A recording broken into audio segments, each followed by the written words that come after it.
We are live, Unoriginal FC, back in the cut. And boy, let's talk about it.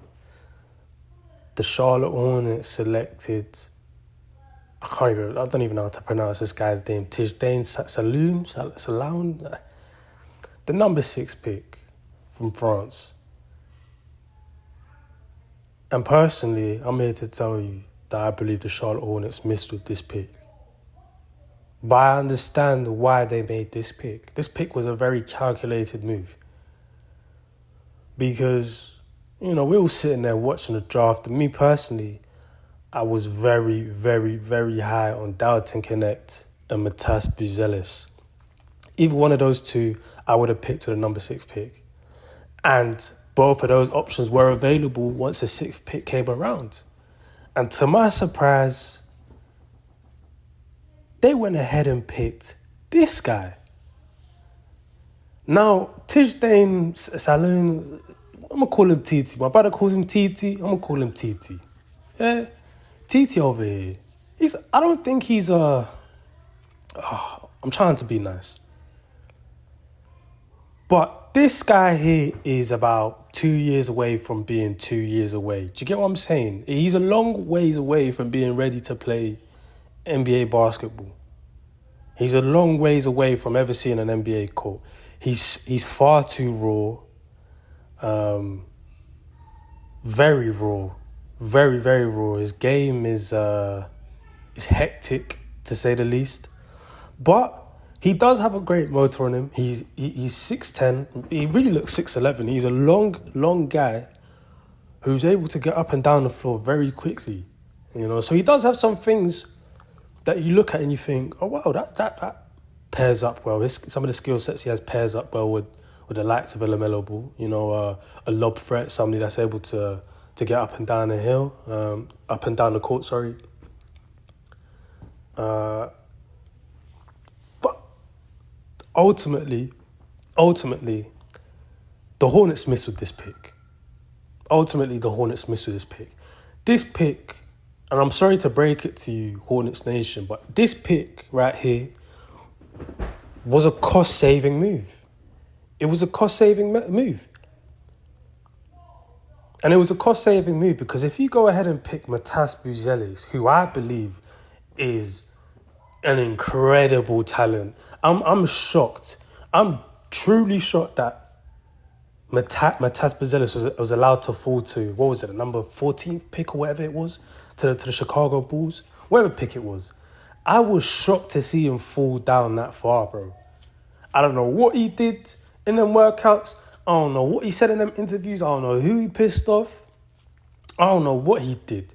Because there is no way you can tell me there are 10 better players in this draft than Matas Buzelis. You can't even tell me there's five better players than Matas Buzelis. To me, him and Dalton Connect are the two best players in this draft. I think Matas Buzelis has more upside. I think Matas Buzelis has all-star, possibly all-NBA potential. I think he's that smooth. I think he's that skillful at the 3 spot. He's got a brilliant touch. He can shoot the ball. He's very athletic. The kid's got a handle. There are a lot of things in his game. There are a lot of facets to his game that I look at and I think you're not very far away from being elite at NBA level. I don't think it's going to take very long for Matas Buzelis to become an all-star in this league. For Matas Buzelis, it's just a matter of obviously building up his body, putting some weight on, and, the sky's the limit for him. With Dalton Connect, I think Dalton Connect was probably the best fit for this current timeline of the Hornets roster, if that makes sense.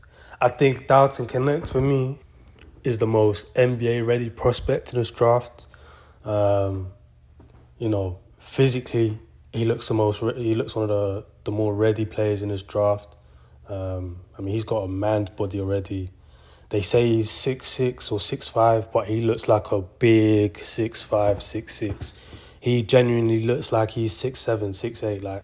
He just looks ready to play NBA basketball right now, and his game is NBA ready right now. Fundamentally, he can shoot the ball at a very good level. He can, he knows how to score. He looks like he has a real understanding of the game. He just knows where to be. His IQ is top.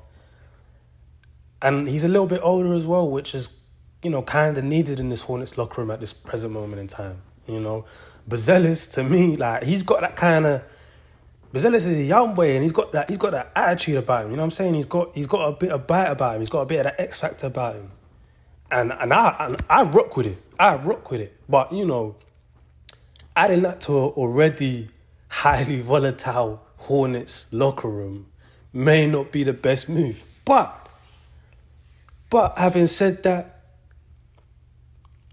the Hornets clearly didn't want to pick either of these guys, because you pick either of these guys and they perform in this Hornets team, which I believe they would have, you now have to pay these guys. And I don't think the Hornets are ready or have any want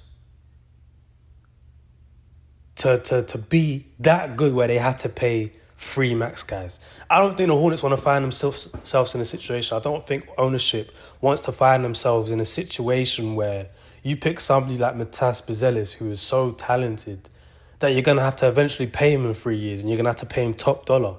Or even a Dalton Connect, who you'd probably have to pay top dollar in 3 years. So, yes, I think the Charlotte Hornets unequivocally missed with this pick, because this guy from France is not ready to be on an NBA court for another 2 years at least. But I get it. It's a cost-saving measure. Small franchises do small things, right? You don't want to pay 3 max guys. I get it, because LaMelo Ball's already on a max contract. You best believe Brandon Miller's going to hit that supermax contract. So that's really 2 max guys, right? You have 3 max guys on a small roster, in a small organization like Charlotte Hornets, bro, and you're not winning. Nah. So I think ownership was looking ahead. They were looking forward. They were looking at, the fiscal issues that picking a Buzelis or a Dalton Connect causes in the future, in the long term. And they just decided against it. I'm not too mad at it. I'm over it now. On draft day, I was fuming. I was up in arms. I was almost devastated, bro, because I looked at Buzelis and I looked at Dalton Connect and I said, this is the missing piece. Either of these two are the final piece. Yeah, it's like Thanos. And he's collecting the stones. And he collects the final stone for the gauntlet. And he just... That's how it would have been to pick a Buzelis or a Dalton Connect. What they provide from the wing spot. The shooting that they provide. The ball handling that they provide. Just the upside that they have. To a team that already has so much upside in LaMelo Ball and Brandon Miller. Bro. You're cooking something. But picking this guy from France, Mr. Tidjane Salaün, bro, he's 2 years away from being 2 years away. And it's a cheap, money-saving tactic to not have to pay the big boys in the long term. So, small franchises do what small franchises do at the end of the day. And we just have to live with that as Hornets fans, But... it's not all doom and gloom, because I do think this guy does provide things that can help us in the short term and in the long term. I do think there's things right now that he can do that can translate onto an NBA court with LaMelo Ball. Like I said, him being able to get up and down the court, his motor, being a lob threat, some of the actions that he ran in France off the pick and roll to be a lob threat. Those are some of the things that can translate with LaMelo Ball right now, today, on the NBA court. But yeah, it's going to be, for me, I believe we're probably going to see the number 6 pick from France stashed away in Greensboro for the next 18 months at least. What can you do?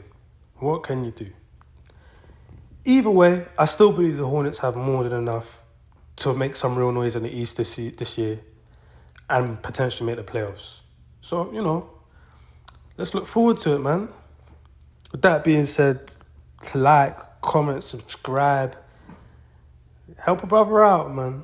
Continue to show support the way you guys have been showing support, man. I love you all. Unoriginal FC, over and out.